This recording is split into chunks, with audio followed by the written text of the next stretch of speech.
ನಾರಾಯಣಂ ಸುರಗುರುಂ ಜಗದೇಕನಾಥಂ ಭಕ್ತಪ್ರಿಯಂ ಸಕಲಲೋಕನಮಸ್ಕೃತಂ ಚ ತ್ರೈಗುಣ್ಯವರ್ಜಿತಮಜಂ ವಿಭುಮಾದ್ಯಮೀಶಂ ವಂದೇ ಭವಘ್ನಮರಾಸುರಸಿದ್ಧವಂದ್ಯಂ ನಾರಾಯಣಂ ನಮಸ್ಕೃತ್ಯ ನರಂ ಚೈವ ನರೋತ್ತಮಂ ದೇವೀಂ ಸರಸ್ವತೀಂ ವ್ಯಾಸಂ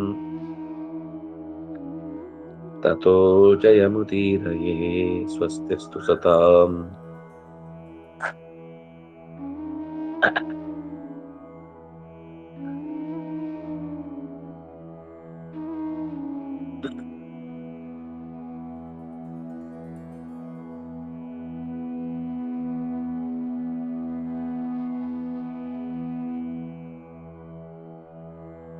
ದೇವಂ ನಾರಾಯಣಂ ನತ್ವಾ ಸರ್ವದೋಷ ವಿವರ್ಜಿತಂ ಪರಿಪೂರ್ಣಂ ಗುರುಂ ಶಾಂತೀತಾರ್ಥಂ ವಕ್ಷ್ಯಾಮಿ ಲೇಷತಃ ಸಮಸ್ತ ಗುಣ ಸಂಪೂರ್ಣಂ ಸರ್ವದೋಷ ವಿವರ್ಜಿತಂ ನಾರಾಯಣಂ ನಮಸ್ಕೃತ್ಯ ಗೀತಾ ತಾತ್ಪರ್ಯಮುಚ್ಯತೆ.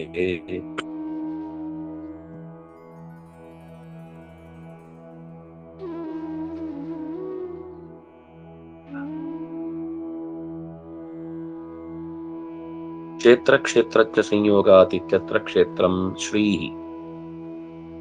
ಮುಂದಿನ ಪದ್ಯದ ಅನುಸಂಧಾನಕ್ಕಾಗಿ ತಾತ್ಪರ್ಯದಲ್ಲಿ ಬಂದದ್ದು. ಅಲ್ಲಿ 2ನೇ ಪ್ಯಾರ. ಮಮ ಯೋನಿರ್ಮಹತ್ ಬ್ರಹ್ಮ ತಸ್ಮಿನ್ ಗರ್ಭಂ ದಧಾಮ್ಯಹಂ ಇತಿ ವಕ್ಷ್ಯಮಾಣತ್ವಾತ್. ಕ್ಷೇತ್ರ ಕ್ಷೇತ್ರಜ್ಞ ಸಂಯೋಗಾತ್. ಈ ಶ್ಲೋಕದಲ್ಲಿ ಬಂದ ಪ್ರಧಾನವಾದ ಶಬ್ದ ಕ್ಷೇತ್ರ ಮತ್ತು ಕ್ಷೇತ್ರಜ್ಞನ ಜೋಡಿಯಾಗುವಿಕೆ ಏನಿದೆ, ಇದೇ ಇಡೀ ಜಗತ್ತಿನ ಸೃಷ್ಟಿಗೆ ಕಾರಣವಾದದ್ದು ಅಂತ. ಅಂದ್ರೆ ಇಲ್ಲಿ ಕ್ಷೇತ್ರ ಅಂದ್ರೆ ಯಾವುದು? ಒಂದು ನಾವು ಹಿಂದೆ ನೋಡಿದ್ದು ಇದಂ ಶರೀರಂ ಕೌಂತೆಯ. ಇದಂ ಈ ಶರೀರವೇ ಕ್ಷೇತ್ರ ಅನ್ನುವ ಮಾತು ಬಂದಿತ್ತು. ಆದ್ರೆ ಅದು ಹೇಗೆ ಅನ್ನೋದಕ್ಕೆ ಕ್ಷೇತ್ರ ಅಂದ್ರೆ ಇನ್ನೊಂದು ಅರ್ಥ ಹುಟ್ಟುವ ಜಾಗ ಅಂತ.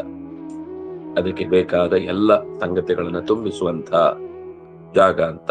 ಅದಕ್ಕೆ ಕೃಷ್ಣನೇ ಹೇಳಿದ ಮುಂದಿನ ಮಾತನ್ನ ಇಲ್ಲಿ ಉಲ್ಲೇಖ ಮಾಡಿದ್ರು ಆಚಾರ್ಯರು. ಮಮ ಯೋನಿರ್ ಮಹದ್ ಬ್ರಹ್ಮ ತಸ್ಮಿನ್ ಗರ್ಭಂ ದಧಾಮ್ಯಹಂ. ನನ್ನ ಮಡದಿಯಾಗಿರುವ ಲಕ್ಷ್ಮಿಯೇ ಈ ಜಗತ್ತಿನ ಸೃಷ್ಟಿಗೆ ಕಾರಣವಾಗುವ ನೆಲೆ. ಅವಳಲ್ಲಿ ಈ ಇಡೀ ಜಗತ್ತನ್ನು ಉಳಿಸಿದ್ದೇನೆ ಅಂತ ಏನ್ ಹೇಳ್ತಾನೆ, ಅದನ್ನ ಇಲ್ಲಿ ವಕ್ಷ್ಯಮಾಣತ್ವಾತ್ ಅಂತ ಅವರೇ ಕೊಟ್ಟರು. ವಕ್ಷ್ಯಮಾಣತ್ವಾತ್ ಮುಂದೆ ಕೃಷ್ಣನೇ ಹೇಳಲಿಕ್ಕಿದ್ದಾನೆ. ಅಷ್ಟೇ ಅಲ್ಲ, ಇದು ಕೃಷ್ಣ ಹೇಳಿದ್ದಾಯ್ತು. ಯಾಕಂದ್ರೆ ಗ್ರಂಥದ ಸಮಾಲೋಚನೆಯಲ್ಲಿ ಆ ಗ್ರಂಥದಲ್ಲೇ ಏನು ಉಲ್ಲೇಖ ಮಾಡಿದ್ದಾರೋ ಅದನ್ನ ಇಟ್ಕೊಂಡು ವ್ಯಾಖ್ಯಾನ ಮಾಡಬೇಕು. ಇಲ್ಲಿ ಮಾತ್ರ ಹೇಳಿದ ಇದಕ್ಕೂ ಅದೇ ಸಂಬಂಧವನ್ನ ಹೇಳ್ಬೇಕಾ ಅಂದ್ರೆ ಹೌದು. ಅವ್ಯಕ್ತಂಚ ಮಹದ್ ಬ್ರಹ್ಮ ಪ್ರಧಾನಂ ಕ್ಷೇತ್ರಮಿತ್ಯಪಿ ಉಚ್ಯತೆ ಶ್ರೀ ಸದಾ ವಿಷ್ಣೋ ಪ್ರಿಯಾ ನಿರ್ದೋಷ ಚಿದ್ಘನ ಸಾಹಿ ನವ್ಯಜ್ಯತೆ ವಿಷ್ಣು ಅತ್ರ ಕ್ಷೇತಿ ಮಹಾಗುಣ ಜೀವೋತ್ತಮ ಚ ತೇನೇತೈಃ ಶಬ್ದೈರೇಕಾಭಿಧೀಯತೆ.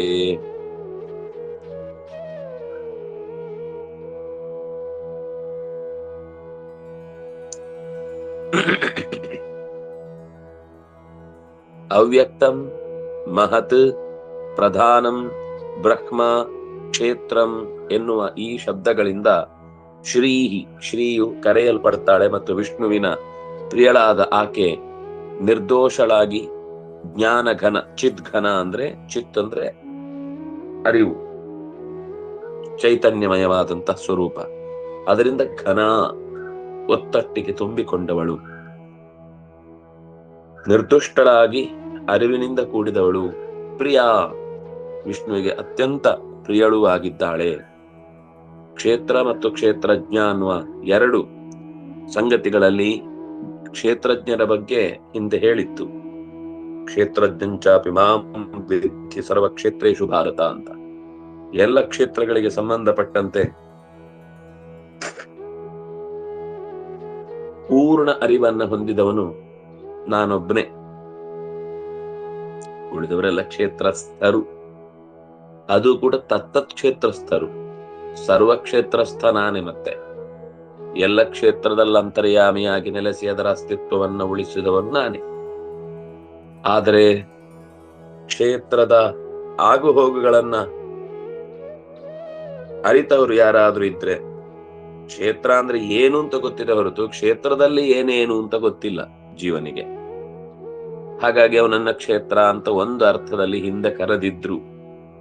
ಆದ್ರೆ ಇನ್ನೂ ವಿಸ್ತೃತವಾದ ಈ ಜಗತ್ತಿನ ಸೃಷ್ಟಿಗೆ ಸಂಬಂಧಪಟ್ಟಂತೆ ನೋಡಿದಾಗ ಈ ಒಬ್ಬ ಕ್ಷೇತ್ರದಿಂದ ಜಗತ್ತು ಏನು ನಿರ್ಮಾಣ ಆಗ್ತಾ ಇಲ್ಲ, ಅಥವಾ ಯಾವುದೇ ಪ್ರಧಾನ ಕಾರ್ಯಭಾರ ನಡೀತಿಲ್ಲ.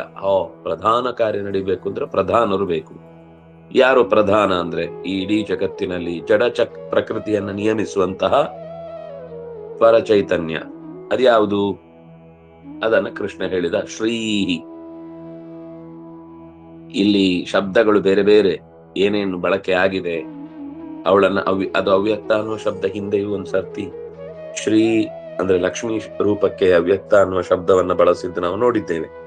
ಇಲ್ಲಿ ಅದನ್ನ ನೆನಪಿಸ್ತಾರೆ. ಅವ್ಯಕ್ತ, ಮಹತ್, ಪ್ರಧಾನ, ಬ್ರಹ್ಮ, ಕ್ಷೇತ್ರ ಮಿತ್ಯಪಿ ಉಚ್ಯತೆ ಶ್ರೀ. ಸದಾ ಅವಾಗ್ಲೂ ಒಂದ್ಸರ್ತಿ ನೆನಪಾದಾಗಲ್ಲ, ಎಲ್ಲಾ ಕಾಲಕ್ಕೂ ಆಕೆ ಶ್ರೀ, ಎಲ್ಲಾ ಕಾಲಕ್ಕೂ ಆಕೆ ಕ್ಷೇತ್ರ. ಅವಳು ವಿಷ್ಣುವಿಗೆ ಪ್ರಿಯ, ನಿರ್ದುಷ್ಟಳು ಮತ್ತು ಆನಂದ ಪೂರ್ಣಳು, ಜ್ಞಾನಪೂರ್ಣಳು. ಪೂರ್ಣಳು ಅಂದ್ರೆ ತುಂಬಿದವಳು ಅಂತ, ಪರಿಪೂರ್ಣ ಅಂದ್ರೆ ನಾರಾಯಣ. ಎಲ್ಲಾ ರೀತಿಯಿಂದ ಇನ್ ತುಂಬಿಸ್ಲಿಕ್ಕೆ ಆಗುದಿಲ್ಲ ಅನ್ನುವ ಸ್ಥಿತಿ ಬಂದಿದ್ರೆ ಅದು ಪರಮಾತ್ಮ. ಒಂದರ್ಥದಲ್ಲಿ ಈ ಎಲ್ಲ ಜೀವಗಳಿಗಿಂತ ಅತ್ಯಂತ ಹೆಚ್ಚು ಪೂರ್ಣಳು ಅನ್ನುವ ದೃಷ್ಟಿಯಿಂದ ಹೇಳಿದಾಗ ಅವಳು ಪೂರ್ಣಳೆ, ಜ್ಞಾನಪೂರ್ಣಳು.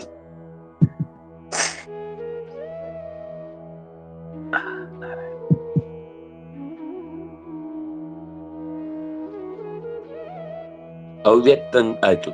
ಸಾಹಿತ ನವ್ಯಜ್ಯತೆ ವಿಷ್ಣು ಅತ್ರ ಕ್ಷೇತಿ ಮಹಾಗುಣ. ಅವಳು ಕೂಡ್ಲೆ ಕಾಣಿಸಿಕೊಳ್ಳುವಂತವಳಲ್ಲ, ಚೇತನ ಪ್ರಕೃತಿಯಾಗಿ ಅವಳ ಇರವು ಗೊತ್ತಾಗುದಿಲ್ಲ. ಜಡ ಪ್ರಕೃತಿಯಾಗಿ ಗೊತ್ತಾಗತ್ತೆ ಅವಳ ಸಾಮರ್ಥ್ಯ ಏನು ಅಂತ. ಹಾಗಾಗಿ ಸಾಹಿ ನವ್ಯಜ್ಯತೆ ವಿಷ್ಣು. ನಾರಾಯಣ ಮಾತ್ರ ವಿಷ್ಣುವಿಗೆ ಕ್ಷ ಅಂತ ಹೆಸರು. ಅತ್ರ ಕ್ಷೇ, ಅತ್ರ ಈ ಕ್ಷೇನಲ್ಲಿ ಇರುವವನಾದ್ರಿಂದಾಗಿ ಈ ವ್ಯವಸ್ಥೆಯಲ್ಲಿ ಕ್ಷೇತ್ರಳಾಗಿ ಅವಳಿದ್ದಾಳೆ. ಜೀವೋತ್ತಮ, ಅವಳು ಚೈತನ್ಯ ಸ್ವರೂಪಗಳಲ್ಲಿ ಅತ್ಯಂತ ಮಿಗಿಲಾದವಳು. ತೇನ ಏತೈಹಿ ಶಬ್ದೈಹಿ ಏಕಾ ಅಭಿಧೀಯತೆ. ಕ್ಷಕಾರನಾದ ಪರಮಾತ್ಮನಲ್ಲಿ ನೆಲೆಸಿದವಳು, ಜೀವರಾಶಿಗಳಲ್ಲಿ ಅತ್ಯಂತ ಉತ್ತಮಳು. ಈ ಎಲ್ಲ ಹಿಂದೆ ಹೇಳಿದ ಪದಗಳಿಂದ ಒಬ್ಬಳೇ ಕರೆಯಲ್ಪಡುವವಳು. ಅಂದ್ರೆ ಮಹತ್ ಶಬ್ದದಿಂದ ಇನ್ನೊಬ್ರು ಯಾರನ್ನು ಕರೀತಾರಲ್ವಾ ಅಂದ್ರೆ, ಹೌದು, ಅವನನ್ನ ಅವ್ಯಕ್ತ ಅಂತ ಕರೆಯುವುದಿಲ್ಲ, ಅವನನ್ನ ಪ್ರಧಾನ ಅಂತ ಕರೆಯುವುದಿಲ್ಲ, ಅವನನ್ನ ಬ್ರಹ್ಮ ಅಂತ ಕರೆಯುವುದಿಲ್ಲ, ಬ್ರಹ್ಮ ಅಂತ ಕರಿಬಹುದು. ಅಂದ್ರೆ ಈ ಎಲ್ಲಾ ನಾಮಗಳಿಂದ ಕರೆಯಲ್ಪಡುವಳು ಒಬ್ಳೆ. ನಾರಾಯಣ ಇದ್ದಾನೆ ಬಿಡಿ, ಅವನು ಸರ್ವ ಪದವಾಕ್ಯ ಸ್ವರೂಪನಾದ್ರಿಂದಾಗಿ ಅವನನ್ನ ಇಲ್ಲಿ ಲೆಕ್ಕಕ್ಕಿಟ್ಕೊಂಡು ಹೇಳಲಿಲ್ಲ. ಮಹದ್ ಬ್ರಹ್ಮ ಜೀವ ಮಹಾನ್ ಪರಾತ್ಮ ಪ್ರೇರಿತ ಕ್ರಿಯಾ ಅಹಂ ಕರ್ತೇತಿ ಏನಾಯಂ ಜೀವೋ ಮಂ ಸತ್ಯಸೌ ಶಿವ. ಮಹತ್ ಸರಿ, ಮುಂದೆ ಆಯ್ತು. ಜೀವೋತ್ತಮಳಾದ ಪರಮನಲ್ಲಿ ಪರಮಾತ್ಮನಲ್ಲಿ ಅತ್ಯಂತ ಪ್ರಿಯಳಾದವಳು, ಜೊತೆಗಿದ್ದವಳು. ಮಹತ್ ಅಂತ ಇದೆ, ಈಗ ಇಲ್ಲಿ ಬ್ರಹ್ಮ ಶಬ್ದ ಬಳಸ್ತಾ ಇದ್ದಾರೆ, ಗಮನಿಸಿ. ಅಲ್ಲಿ ಮಹತ್ ಬ್ರಹ್ಮ, ಇಲ್ಲಿ ಮಹತ್ ಬ್ರಹ್ಮ. ಅದು ನಕಾರಾಂತವಾದ ಪುಲ್ಲಿಂಗದ ಶಬ್ದ, ಅಲ್ಲಿ ನಕಾರಾಂತವಾದ ನಪುಂಸಕಲಿಂಗದ ಶಬ್ದ. ಬ್ರಹ್ಮ ಬ್ರಹ್ಮಣಿ ಬ್ರಹ್ಮಾಣಿ, ಇಲ್ಲಿ ಬ್ರಹ್ಮ ಬ್ರಹ್ಮಾಣೋ ಬ್ರಹ್ಮಾಣಃ.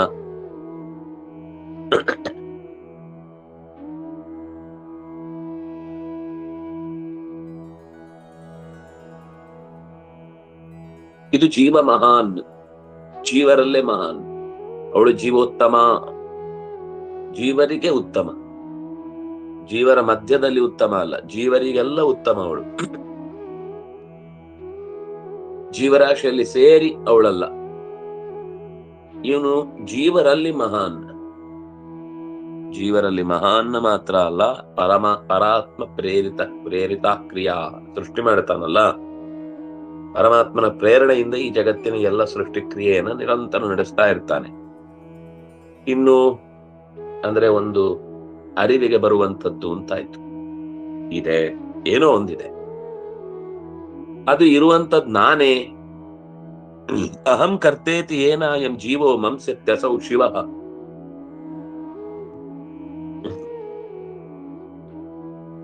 ನಾನಿದ್ದೇನೆ, ಈ ಕಾರ್ಯದಲ್ಲಿ ನನ್ನ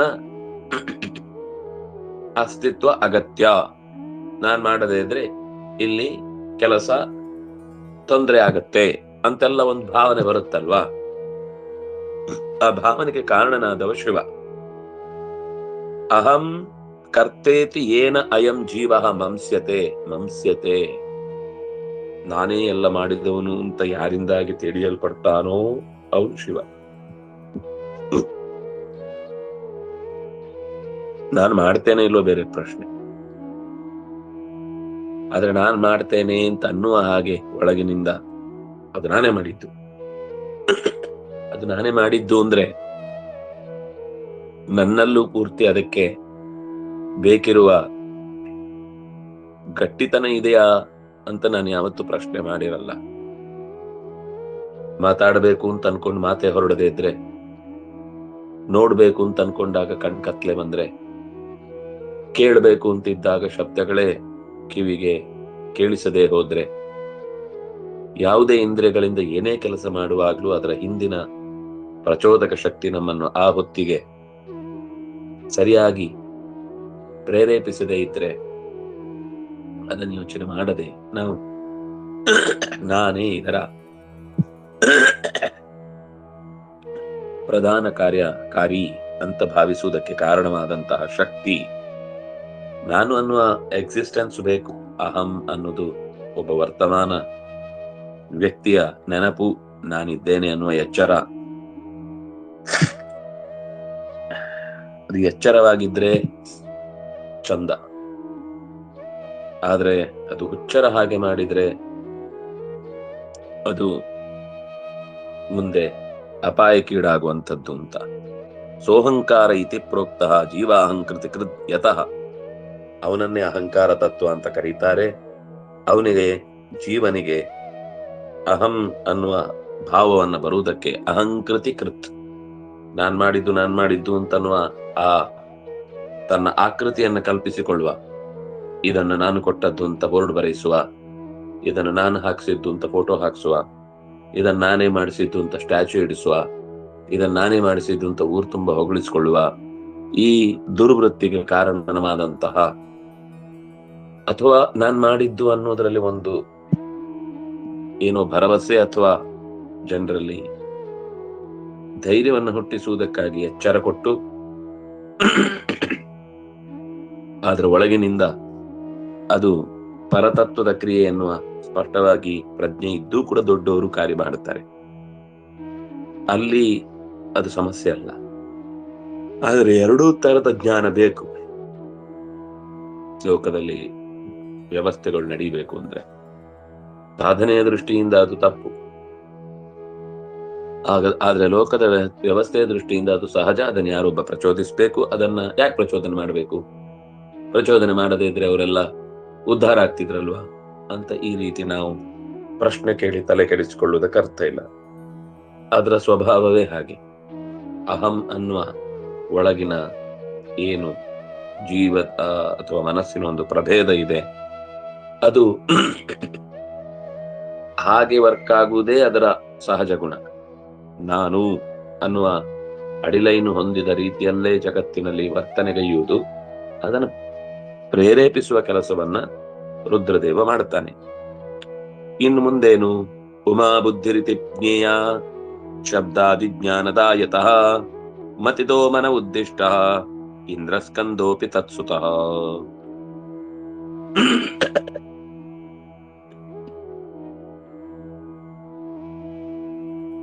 ಉಮಾ ಶಿವತತ್ವದ ಬಳಿಕ ಉಮಾ ಬುದ್ಧಿರಿತಿ ಜ್ಞೇಯ, ಏನಾದ್ರೂ ಒಂದು ವಿವೇಕದಿಂದ ಚಟುವಟಿಕೆಯನ್ನ ನಾವು ಕೆಲಸವನ್ನ ಮಾಡುವಾಗ ಅದಕ್ಕೆ ಗಟ್ಟಿಯಾದ ನೆಲೆ ಹಾಕಿಕೊಡುವವಳು ತಾಯಿ.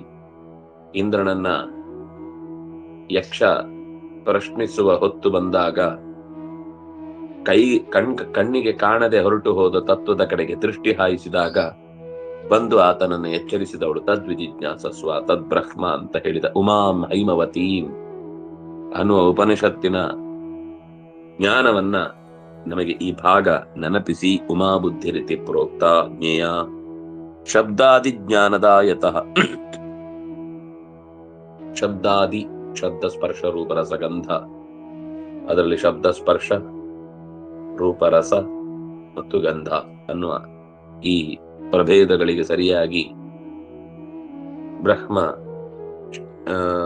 ಶಿವ ಶೇಷ ಗರುಡನ ಮೂಲಕ ಅದು ಜಗತ್ತಿನಲ್ಲಿ ಇನ್ನು ವಿಸ್ತೃತಗೊಳ್ಳುತ್ತೆ ಅಂತ ಬೇರೆ ಕಡೆ ಬಂದಿದೆ.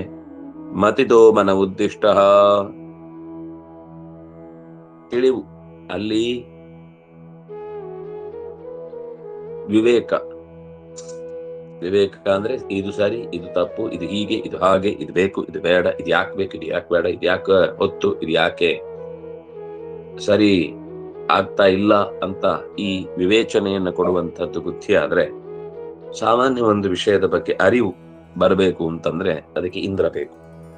ಹಾಗಾಗಿ ಮತಿದೋ ಮನ ಉದ್ದಿಷ್ಟ ಇಂದ್ರ ಸ್ಕಂದೋಪಿ ತತ್ಸುತಃ.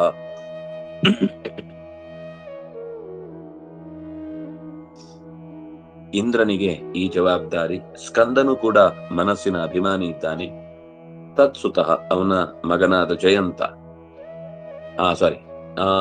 ಅನಿರುದ್ಧ, ಪ್ರದ್ಯುಮ್ನನ ಮಗ ಅನಿರುದ್ಧ ಅಥವಾ ಸ್ಕಂದನ ಇನ್ನೊಂದು ರೂಪವಾಗಿ ಪ್ರದ್ಯುಮ್ನನಿಂದ ಕಾಣಿಸಿಕೊಂಡಂತಹ ಅನಿರುದ್ಧ, ಇವರಿಷ್ಟು ಜನ ಮತಿದರು.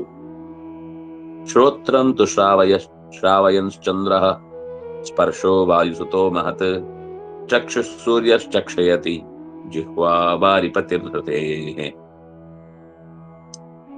ಶ್ರೋತ್ರಂ ಶ್ರಾವಯಂಶ್ಚಂದ್ರ, ಚಂದ್ರ ಶ್ರೋತ್ರದಿಂದ ಕೇಳುವಂತೆ ಮಾಡುತ್ತಾನೆ. ಸ್ಪರ್ಶ ವಾಯುಸುತೋ ಮಹತ್, ಸ್ಪರ್ಶದ ಬಲವನ್ನ ತುಂಬುವಂತವನು ವಾಯುಸುತನಾದ ಮರೀಚಿ. ಸ್ಪರ್ಶಂ ವಾಯುಸುತೋ ಮರುತ್, ಮರುದ್ದೇವತೆಗಳಲ್ಲಿ ಒಬ್ಬ ಮರೀಚಿ ಇಂಥವನನ್ನು ಕರೀತಾರೆ.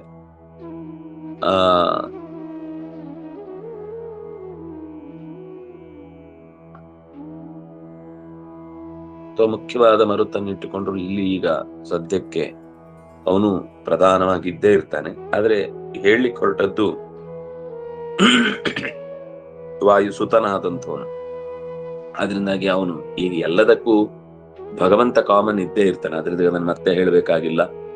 ಹೇಗೋ ಹಾಗೆ ಪ್ರಧಾನವಾದಂತಹ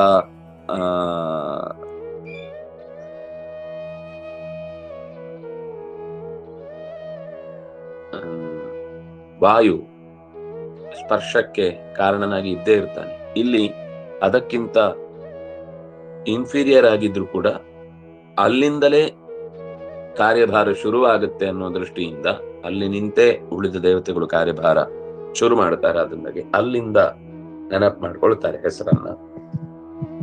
ಚಕ್ಷುಹು ಸೂರ್ಯಶ್ಚಕ್ಷಯತಿ, ಕಣ್ಣನ್ನ ಸೂರ್ಯ ಕಾಣುವಂತೆ ಮಾಡ್ತಾನೆ. ಜಿಹ್ವಾ ವಾರಿಪತಿರ್ ಹೃತೇ, ಜಿಹ್ವೆಯಿಂದ ರಸದ ಹರಣ, ರಸದ ಸ್ವೀಕಾರಕ್ಕೆ ವಾರಿಪತಿಯಾದ ವರುಣ ಕಾರಣನಾಗ್ತಾನೆ. ಅಶ್ವಿನೌ ಘ್ರಾಣಮಾಘ್ರಾತೆ, ಆಘ್ರಾಣ ಅಂದ್ರೆ ಪರಿಮಳ ಸ್ವೀಕಾರ. ಮೂಗಿನಿಂದ ವಸ್ತುವಿನ ಗಂಧದ ಕುರಿತಾದ ಆಕರ್ಷಣೆ ಉಂಟು ಮಾಡುವಂಥದ್ದು ಅಶ್ವಿ ದೇವತೆಗಳು. ಅವರಿಬ್ಬರು ಜೊತೆಗಿರ್ತಾರೆ. ನಾಸತ್ಯ ಮತ್ತು ದಸರಾ ಅಂತ ಅವರಿಗೆ ಹೆಸರು. ಹಾಗೆ ವಾಗಗ್ನಿರ್ ವಚನಾದಪಿ, ಇದು ಒಂದು ಮುಖದ ಚಿಂತನೆ. ಕೆಲವೊಂದ್ಸರ್ತಿ ಇದೇ ಪದಾರ್ಥಗಳನ್ನ ಇನ್ನೂ ವಿಶಿಷ್ಟವಾದ ವ್ಯಕ್ತಿಗಳ ವಿಶೇಷ ಕಾರ್ಯಭಾರ ಇದೆ ಎಂದಾಗ ಅದನ್ನು ಹೇಳಿರ್ತಾರೆ. ಇದಕ್ಕೆ ಇಲ್ಲಿಗೆ ಮುಗೀತು ಅಂತ ಅರ್ಥ ಅಲ್ಲ. ಕೆಲವೊಮ್ಮೆ 2-3 ದೇವತೆಗಳಿರುವಂತಹ ಸಾಧ್ಯತೆಗಳಿರ್ತವೆ. ಈಗ ಚಂದ್ರ ಅಂದ್ರೆ ಚಂದ್ರ ಒಬ್ಬನೇ ಅಲ್ಲ, ದಿಗ್ದೇವತೆಗಳು ಬಹಳ ಜನ ಇದ್ದಾರೆ. ಅವರೆಲ್ಲರೂ ಕೂಡ ಎಲ್ಲಾ ದಿಕ್ಕುಗಳಿಂದಲೂ ಕೂಡ ಕಿವಿಗೆ ಬೇಕಿರುವ ಸದ್ದಿನ ರಾಶಿಯನ್ನ ಸುರಿತಾರೆ. ಆದ್ರಿಂದ ಪ್ರಧಾನ ಚಂದ್ರ ಅವರಲ್ಲಿ, ಯಾಕೆಂದ್ರೆ ಅವನು ತುಂಬಾ ಎತ್ತರದಲ್ಲಿರುವಂತಹ ವ್ಯಕ್ತಿ. ಉಳಿದಂತೆ ಯಮ ಇದ್ದಾನೆ. ಆ ನಂತರ ಯಮ ಮತ್ತು ಚಂದ್ರ ಒಂದೇ ಕಕ್ಷೆಯಲ್ಲಿ ಬರುವಂತವ್ರು. ಇವನಿಗಿಂತ ಮೇಲೆ ಇಂದ್ರ ಇದ್ದಾನೆ, ಇನ್ನೊಂದು ಕಡೆಯಲ್ಲಿ ವರುಣ ಇದ್ದಾನೆ, ದಿಗ್ದೇವತೆಗಳಿದ್ದಾರೆ, ಉಪದಿಗ್ದೇವತೆಗಳಿದ್ದಾರೆ. ಇವರೆಲ್ಲರೂ ಕೂಡ ಮೇಲೆ ಕೆಳಗೆ ಹಿಡಿದು ಅಷ್ಟೂ ಜನರು ಕೂಡ ಶಬ್ದದ ಸ್ರೋತವನ್ನ ಸುರಿಯುವಂತೆ ಮಾಡಿ ದಿಶಃ ಉಪದೇಶಕರಾಗಿ ಬರ್ತಾರೆ. ಅದರಿಂದಾಗಿ ಕೇಳುವ ಕಾರ್ಯಭಾರಕ್ಕೆ ಪ್ರಧಾನ ಚಂದ್ರನನ್ನ ಗುರುತಿಸ್ತಾರೆ. ಇನ್ನು ಅಶ್ವಿಗಳು ಘ್ರಾಣವನ್ನ ಗಮನಿಸಿದ್ರೆ ಮಾತಿನಲ್ಲಿ ಅಗ್ನಿ ನಿಂತಿದ್ದಾನೆ. ವಚನಾದಪಿ, ನಾವು ಚೆನ್ನಾಗಿ ಒಂದು ಶಬ್ದವನ್ನ ಉಚ್ಚರಿಸ್ತೇವೆ ಅಂದ್ರೆ ಅದಕ್ಕೆ ಕಾರಣ ಅಗ್ನಿ. ನಾವು ಗಾಡಿ ನಿಂತು ಹೋದ್ರೆ ಅದಕ್ಕೆ ಪೆಟ್ರೋಲ್ ಹಾಕ್ತೇವೆ ಅಥವಾ ಗ್ಯಾಸ್ ಹಾಕ್ತೇವೆ, ಏನೋ ಒಂದಾದ್ರೆ ಏನ್ ವ್ಯವಸ್ಥೆ ಅದು ಮಾಡ್ತೇವೆ, ಇಂಧನವನ್ನ ತುಂಬಿಸ್ತೇವೆ. ಹಾಗೆ ಮಾತಾಡ್ತಾ ಹೋದಾಗ ಬಾಯಿ ಒಣಗ್ಲಿಕ್ಕೆ ಶುರು ಆಗುತ್ತೆ, ಮಾತು ಹೊರಡಲ್ಲ ಅಂದಾಗ ಅದಕ್ಕೆ ಇಂಧನವಾಗಿ ನೀರನ್ನ ಕೊಡ್ತೇವೆ. ನೀರು ಕೊಟ್ರೆ ಬೆಂಕಿ ಹುಟ್ಟತ್ತೆ. ಅಗ್ನೇಹೆ ಆಪಹ, ಯಾಕೆಂದ್ರೆ ಅಗ್ನಿಯಿಂದಲೇ ನೀರು ಹುಟ್ಟಿದ್ದಾದ್ರಿಂದಾಗಿ ನೀರು ಅಗ್ನಿಯ ಮೂಲ ಸ್ರೋತ ಸಾಗುತ್ತೆ. ಇಲ್ಲಿ ಅಗ್ನಿ ಅನ್ನೋದು ಮಾತಿನ ದೇವತೆ. ಹಸ್ತೌ ವಾಯು ಸುತೌ ಜ್ಞೇಯೌ ಮರುತೌ ಹಾನಿ ಲಾಭಯೋ.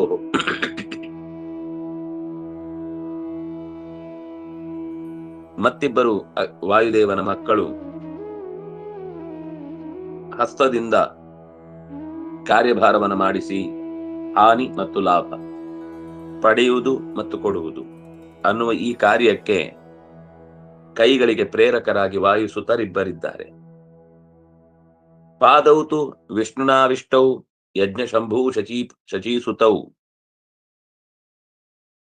ಪಾದೌ, ಎರಡು ಪಾದಗಳನ್ನ ವಿಷ್ಣುನಾವಿಷ್ಟೌ, ನಾರಾಯಣನಿಂದ ವಿಶೇಷವಾದ ಸಾನ್ನಿಧ್ಯ, ನಾರಾಯಣ ಸಾನ್ನಿಧ್ಯಕ್ಕೆ ಪಾತ್ರವಾಗಿ ಯಜ್ಞ ಮತ್ತು ಶಂಭು ಅನ್ನುವ ಶಚಿಯ ಇಬ್ಬರು ಮಕ್ಕಳು ಪಾದಕ್ಕೆ ದೇವತೆಗಳಾಗಿ ಇದ್ದಾರೆ. ಪಾದದ ನೋವು ಬಂದ್ರೆ ನಾವು ಸ್ಮರಣೆ ಮಾಡಿ ಅವರಿಂದ ರಕ್ಷೆ ಮಾಡಿಕೊಳ್ಬೇಕಾದ್ದು. ಯಜ್ಞ ಮತ್ತು ಶಂಭುಗಳನ್ನ ಪ್ರಾರ್ಥಿಸಿ ವಿಷ್ಣುವಾವಿಷ್ಟರಾಗಿ ಅವರು ನಮ್ಮನ್ನ ನಡೆಸ್ತಾ ಇದ್ದಾರೆ. ನಮ್ಮ ಪಾದಗಳು ಚೆನ್ನಾಗಿ ಗತಿಯನ್ನ ಕಾಣುತ್ತವೆ ಅಂತಂದ್ರೆ ಅದಕ್ಕೆ ಕಾರಣ ಈ ಯಜ್ಞ ಮತ್ತು ಶಂಭು. ಶಂಭು ಅಂದ್ರೆ ಇಲ್ಲಿ ರುದ್ರದೇವ ಅಲ್ಲ, ಇಂದ್ರನ ಮಗ ಒಬ್ಬ ಶಂಭು ಇದ್ದಾನೆ. ಶಂಭು ಅಂದ್ರೆ ಬ್ರಹ್ಮದೇವರಿಗೂ ಹೆಸರಿದೆ, ರುದ್ರದೇವರಿಗೂ ಹೆಸರಿದೆ, ಇಂದ್ರನ ಮಗನಿಗೂ ಹೆಸರಿದೆ. ಯಜ್ಞ ಶಂಭು ಶಚೀಸುತೌ, ಶಚಿಯ ಮಕ್ಕಳು ಇಬ್ರು. ಪದನಾದೇವ ಬಾಯುಶ್ಚ ಭುಕ್ತಸ್ಯೈವಾಪ್ಯಯಾದ್ ಯಮಃ. ಭುಕ್ತಸ್ಯ ಅಪ್ಯಯಾತ್, ತಿಂದದ್ದು ಹೊರಗೆ ಹೋಗುವುದಕ್ಕೆ ಕಾರಣವಾದಂತಹ ಪಾಯು ಅದು ಸೀಟಿ ಹೊರಗೆ ಹಾಕತ್ತೆ ದೇಹದಿಂದ. ಆದ್ರಿಂದ ಅದಕ್ಕೆ ಮುಖ್ಯ ಕಾರಣ ಯಮ. ಯಮ ಪಾಯುವಿನ ದೇವತೆ. ನಮ್ಮ ಗುದದ್ವಾರದಿಂದ ಒಳಗಿನ ಕೊಳೆಯೆಲ್ಲ ಹೊರ ಚೆಲ್ಲುವ ಶಕ್ತಿ ಎಷ್ಟೋ ಸರ್ತಿ ಏನ್ ಮಾಡಿದ್ರು ದೇಹದಿಂದ ಅದನ್ನು ಹೊರಗೆ ಹಾಕು ತುಂಬಾ ಕಷ್ಟ ಆಗುತ್ತೆ. ಆಗ ಮಲಬದ್ಧತೆಯ ದೋಷಕ್ಕೆ ಪರಿಹಾರ ಸೂತ್ರವನ್ನು ನಾವು ಯಮನ ಪ್ರಾರ್ಥನೆಯನ್ನು ಮಾಡುವ ಮೂಲಕ ಕಳ್ಕೊಳ್ಬೇಕು. ಯಮಾಯ ಧರ್ಮರಾಜಾಯ ಮೃತ್ಯವೆ ಚಾಂತಕಾಯ ಚ ವೈವಸ್ವತಾಯ ಕಾಲಾಯ ಸರ್ವಭೂತ ಕ್ಷಯಾಯ ಚ ಔದುಂಬರಾಯ ದತ್ನಾಯ ನೀಲಾಯ ಪರಮೇಷ್ಠನೇ ಗೃಕೋದರಾಯ ಚಿತ್ರಾಯ ಚಿತ್ರಗುಪ್ತಾಯ ವೈ ನಮಃ ಅನ್ನುವ ಮಾತು ಅವನ ಅನೇಕ ವಿಶಿಷ್ಟವಾದ ನಾಮಗಳನ್ನು ಹೇಳುವುದರ ಮೂಲಕ ಪ್ರಾರ್ಥನಾ ಸ್ತೋತ್ರವಾಗಿ ಬಳಕೆಯಾಗುತ್ತೆ. ಸಂತತ್ಯುಪಸ್ಥಿತಿ ಕೃತೇ ಉಪಸ್ಥ ಸಶಿವೋ ಮನು. ಒಳ್ಳೆಯ ಸತ್ಸಂತಾನವನ್ನ ಪಡೆಯುವುದಕ್ಕಾಗಿ ಮತ್ತು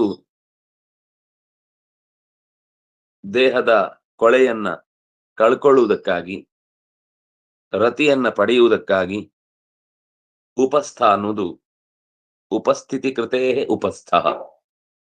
ಅಲ್ಲೇ ಇಡೀ ಸಮಸ್ತ ಜಗತ್ತಿನ ಸುಖ ನಿಂತಿರುವಂಥದ್ದು, ಹೊರಲೋಕದ ಸುಖಕ್ಕೆ. ಅದಕ್ಕೆ ಕಾರಣನಾದವನು ಶಿವನಿಂದ ಒಡಗೂಡಿದ ಸ್ವಯಂಭುವ ಮನು. ಆ ಉಪಸ್ಥಕ್ಕೆ ಅಭಿಮಾನಿ. ಅದು ಹೆಣ್ಣಿಗಾದ್ರೂ ಸರಿ, ಗಂಡಿಗಾದ್ರೂ ಸರಿ. ಇಲ್ಲಿ ಎಲ್ಲ ಯಾವುದೋ ಒಬ್ಬ ವ್ಯಕ್ತಿಗೆ ಅಂತ ಇಟ್ಕೊಳ್ಳುವುದಲ್ಲ, ಎಲ್ಲಾ ಲಿಂಗಕ್ಕೂ ಕೂಡ ಸಮಾನ.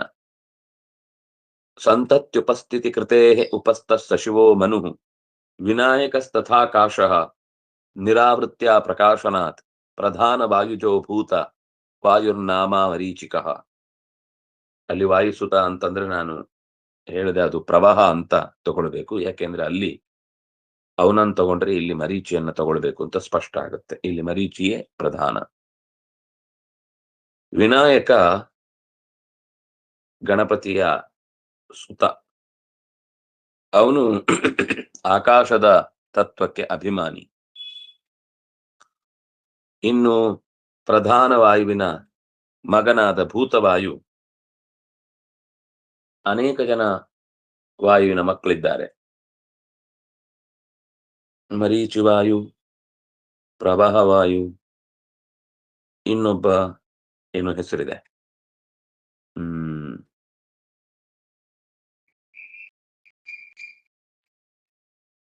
ಹೆಸರೇನು ಮತ್ತೆ, ಅಹಂ ಪ್ರಾಣ ಅಂತ ಅವನ ಹೆಸರು. ಇಲ್ಲಿ ಮರೀಚಿ ನಾಮಕನಾದಂತಹ ಪ್ರಧಾನ ವಾಯುವಿನ ಮಗ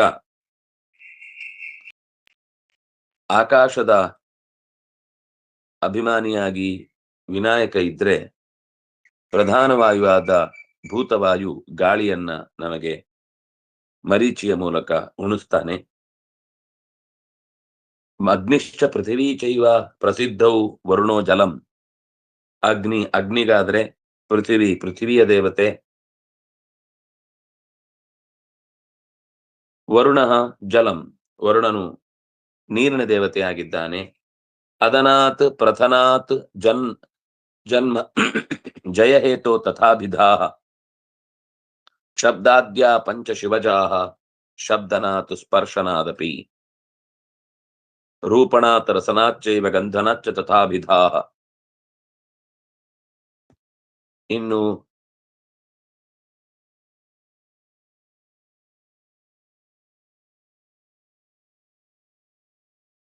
ತಿನ್ನುವುದಕ್ಕೆ, ಹೆಸರು ಬರುವುದಕ್ಕೆ,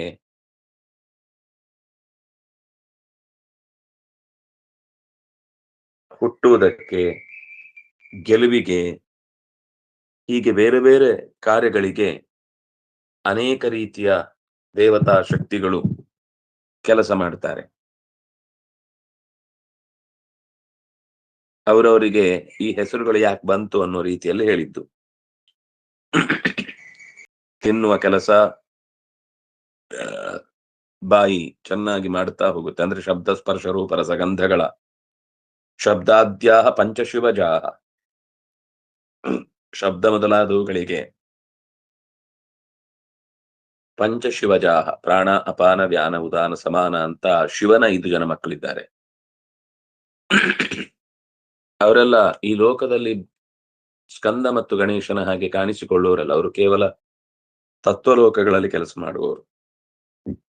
ಇವರೆಲ್ಲಿ ಹುಟ್ಟಿ ಬಂದ್ರು ಅಂತ ಇತಿಹಾಸದ ಪುಟಗಳಲ್ಲೆಲ್ಲೋ ಇದೆ, ಇಲ್ಲ ಅಂತಿಲ್ಲ. ಆದ್ರೆ ಪ್ರಸಿದ್ಧ ಕಥೆ ಅಲ್ಲ.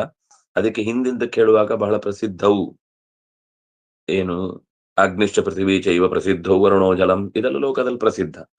ಆದ್ರೆ ಶಿವಜಾಹ, ಪ್ರಾಣಾಪಾನ ವ್ಯಾನುದಾನ ಸಮಾನ ಎನ್ನುವ ಮಕ್ಕಳು ಲೋಕದಲ್ಲಿ ಯಾರಿಗೂ ಗೊತ್ತೇ ಇಲ್ಲ. ಶಬ್ದಾದ್ಯ ಪಂಚಶಿವಜಾಹ ಶಬ್ದನಾಥ್, ಶಬ್ದವನ್ನುಂಟು ಅವರಿಗೆ ಹೆಸರು ಶಬ್ದ ಸ್ಪರ್ಶ ರೂಪ ರಸಗಂಧ ಅಂತಾನೆ ಇದೆ. ಪ್ರಾಣಾಪಾನ ವ್ಯಾನುದಾನ ಸಮಾನತೆ ಜೊತೆಗೆ ಹೇಗೆ ಪೃಥ್ವಿಗೆ ಪೃಥ್ವಿ, ಅಗ್ನಿಗೆ ಅಗ್ನಿ, ಸೂರ್ಯನಿಗೆ ಸೂರ್ಯ, ಚಂದ್ರನಿಗೆ ಚಂದ್ರ ಅಂತ ಶಬ್ದಗಳಿವೆಯೋ ಹಾಗೇನೆ. ಅಂದ್ರೆ ಈಗ ಜಲಂ ಅಂತಿದ್ದಾಗ ವರುಣನಿಗೆ ಜಲ ಅಂತ ಹೆಸರು ಇದ್ದ ಹಾಗೆ ಕಾಣುವುದಿಲ್ಲ, ಗುರುತಿಸ್ತೇವೆ ನಾವು ಆ ಶಬ್ದದಿಂದ. ಆದ್ರೆ ಆ ಶಬ್ದ ವರುಣನನ್ನ ನೆನಪಿಸತ್ತೆ ಹೊರತು ಅದು ಹೆಸರಾಗಿ ನಾವು ಬಳಕೆ ಮಾಡುವುದಿಲ್ಲ. ಜಲಾಧಿಪತಯೇ ಅಂತ ಕರಿತೇವೆ. ಆದ್ರೆ ಪೃಥ್ವಿ ಹಾಗಲ್ಲ, ಅವಳಿಗೆ ಹೆಸರೇ ಅದು. ಅಗ್ನಿಗೆ ಹೆಸರೇ ಅದು. ಆಕಾಶಕ್ಕಾಗುವಾಗ ಆಕಾಶ ಅಂತ ಕರಿಬಹುದು, ಆದ್ರೆ ಅದಕ್ಕೆ ನೆನಪಾಗುದಿಲ್ಲ. ಹಾಗೆ ಕರೆಯುವಾಗ ನೆನಪಾಗುದು ಮತ್ತೆ ಗಣಪತಿಯನ್ನು ಹೇಳಬೇಕು, ಅವನ ಮಗ ವಿನಾಯಕನನ್ನ ಹೇಳಬೇಕು.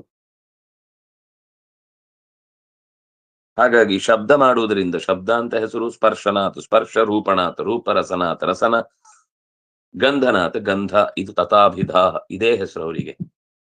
ಸುಖಂ ಧೃತಿಶ್ಚೇತನಾಚ ಸುಖನಾಥ ವಿಧೃತೇರಪಿ ಚೇತೋ ನೇತೃತ್ವತ ಶೈವ ಮುಖ್ಯವಾಯು ಸರಸ್ವತಿ. ಚೇತನ ಅಂತಂದ್ರೆ ಚೇತೋ ನೇತೃತ್ವಾತ್. ಚೇತನ ಅಂದ್ರೆ ಏನು ಅಂದ್ರೆ ಯಾವುದು ಮನಸ್ಸನ್ನ ತನ್ನೆಡೆಗೆ ತಾನು ಹೇಳಿದಲ್ಲಿಗೆ ಕರ್ಕೊಂಡು ಹೋಗುತ್ತೋ ಅದು ಚೇತನ. ಚೇತೋ ನೇತೃತ್ವತಶ್ಚೈವ ಮುಖ್ಯವಾಯು ಸರಸ್ವತಿ ಶ್ರೀಶ್ಚೇಚ್ಛಾ ಚೈವ ಸಾ ವಾಯೋ ಪತ್ನಿತ್ವೇವ ಧೃತಿರ್ಮತ. ಸುಮಾರಾಯ್ತು. ನಾಳೆ ಇದರ ಇನ್ನು ವಿಶೇಷ ವಿಷಯಗಳನ್ನ ಅನುಸಂಧಾನ ಮಾಡೋಣ ಅಂತ ಹೇಳ್ತಾ, ಕಾಯಿನ ವಾಚ ಮನಸೇಂದ್ರಿಯರ್ವಾ ಬುದ್ಧ್ಯಾತ್ಮನ ಭಾನುಸುತ ಸ್ವಭಾವ ಕರೋಮಿ ಅದ್ಯ ಸಕಲಂ ಪರಸ್ಮೈ ನಾರಾಯಣ ಇತಿ ಸಮರ್ಪಯಾಮಿ. ಶ್ರೀಕೃಷ್ಣಾರ್ಪಣಮಸ್ತು.